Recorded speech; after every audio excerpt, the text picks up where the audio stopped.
जय गुरु जी। संगत जी, गुरु जी महाराज अपने टाइम में कई सारी संगत को तांबे का लोटा ब्लेस करके दिया करते, जिसका जल पीने से उनकी बड़ी बड़ी बीमारियां दूर हो जाया करती थी। तो संगत जी, आजकल जो नई संगत जुड़ रही है उनके मन में तांबे के लोटे को ब्लेस कराने को लेकर तरह तरह के सवाल होते हैं। बड़े मंदिर से कुछ दिन पहले गुरुजी की पुरानी संगत जेतरा अंकल ने तांबे के लोटे को ब्लेस कराने को लेके कुछ रूल्स रेगुलेशन बताए, जिनका हमें पालन जरूर करना चाहिए। क्योंकि अंकल बताते हैं कि आजकल ये हो गया है कि मंदिर में एक ही संगत 6-6 7-7 लोटे अपने साथ लेके आ रही है अपनी फैमिली मेंबर के लिए अलग अलग, जो कि बिल्कुल गलत है। संगत जी, सबसे पहले इस बात को समझें कि हमें लोटा क्यों ब्लेस कराते हैं। हमें लोटा किसी बीमार व्यक्ति के लिए जिसका कहीं इलाज ना हो पा रहा हो, जानलेवा बीमारी हो, कोई बड़ी बीमारी है, दवाइयों से भी उसको कोई फर्क नहीं पड़ रहा हो, बहुत ही परेशान है, तो हम उसके नाम से तांबे का लोटा बड़े मंदिर में ब्लेस करवा सकते हैं।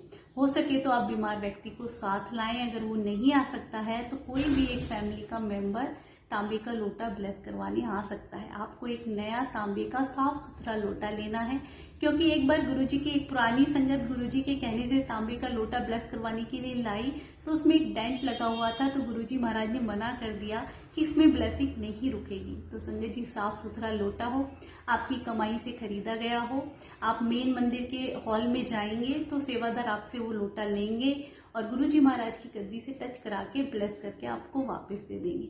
आपको वो लोटा घर लाना है। आपको उसको नींबू और राख और नमक से साफ कर सकते हैं।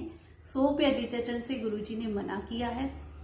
फिर अच्छे से उसे साफ करके, जब उसे साफ करें तो किचन में नीट एंड क्लीन सिंक होना चाहिए। चप्पल उतार के मंत्र जाप करते हुए, गुरुजी महाराज को याद करते हुए जितना आप तांबे का लोटा चमकाएंगे, गुरुजी महाराज उतने हमारी कष्ट परेशानियां दूर कर देते हैं। फिर उस तांबे के लोटे में जल भर के उसे ढक के गुरुजी के स्वरूप के सामने रख दीजिए। सुबह उठ के सबसे पहले वही जल आपको बीमार व्यक्ति को पिलाना है। आधे जल से उसे नहाना है और आधे से पीना है, और बाकी फैमिली मेंबर्स को वो जल नहीं देना है। अब संगत जी, बात आती है कि अगर हम बाकी फैमिली मेंबर्स को भी जल पिलाना चाहें, क्योंकि आजकल हर घर में बीमारियां हैं, हर कोई भी फैमिली मेंबर ऐसा नहीं है जिसको कुछ ना कुछ बीमारी ना हो, और गुरुजी का वो जल तो हमारे लिए अमृत है। तो संगत जी, गुरुजी ने अपने वचनों में कहा कि आप एक तांबे का लोटा जल भर के अगर मेरे स्वरूप से टच भी कर देते हो तो उसका जल अभिमंत्रित हो जाता है। तो आपको ऐसा ही करना है। एक तांबे का लोटा सारे फैमिली मेंबर के लिए एक ही लोटा काफी है, उसमें जल भर के रख दें और सुबह उसका जल थोड़े थोड़े सारे फैमिली मेंबर ले सकते हैं। दूसरी बात संगत जी, जब भी आप बड़े मंदिर जाते हैं तो तांबे का लोटा, जब ये खास दिन होते हैं जैसे गुरुजी का बर्थडे या शिवरात्रि या बैसाखी, इन डेज में नहीं ब्लेस होता है, क्योंकि इन दिन में वैसे ही इतना रश होता है, और आप उस तांबे को लोटे को बाकी दिनों में कभी भी ब्लेस करवा सकते हैं। दूसरी बात संगत जी, जब भी आप तांबे का लोटा अंदर ब्लेस करवाने जाते हैं, सेवादार से वही ना पूछें कि इसकी क्या रूल्स रेगुलेशन है क्या। आप बाहर आके किसी भी सेवादार से पूछ सकते हैं। अंदर पूछेंगे तो मंदिर का डिसिप्लिन डिस्टर्ब होता है। इन बातों का खास ध्यान रखें, क्योंकि संगत जी, बड़े मंदिर के सेवादार कितनी श्रद्धा भक्ति से सब लगे हुए होते हैं, इतने अच्छे से सारा कुछ मेंटेन करते हैं, तो हमें भी उन्हें सहयोग करना चाहिए। और दूसरी बात संगत जी, तांबे का लोटा भी जब भी ब्लेस कराएं जब आपकी श्रद्धा भक्ति और कनेक्शन गुरुजी के साथ बन जाए, क्योंकि इन चीजों में भी गुरुजी की ब्लेसिंग हमें तभी मिलती है जब हम उनके साथ सच्चे दिल से जुड़ते हैं।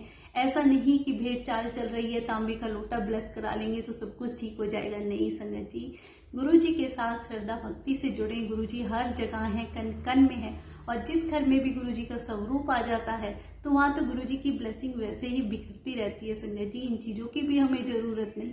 बस सच्चे मन से गुरुजी के साथ 1 to 1 कनेक्शन रखें।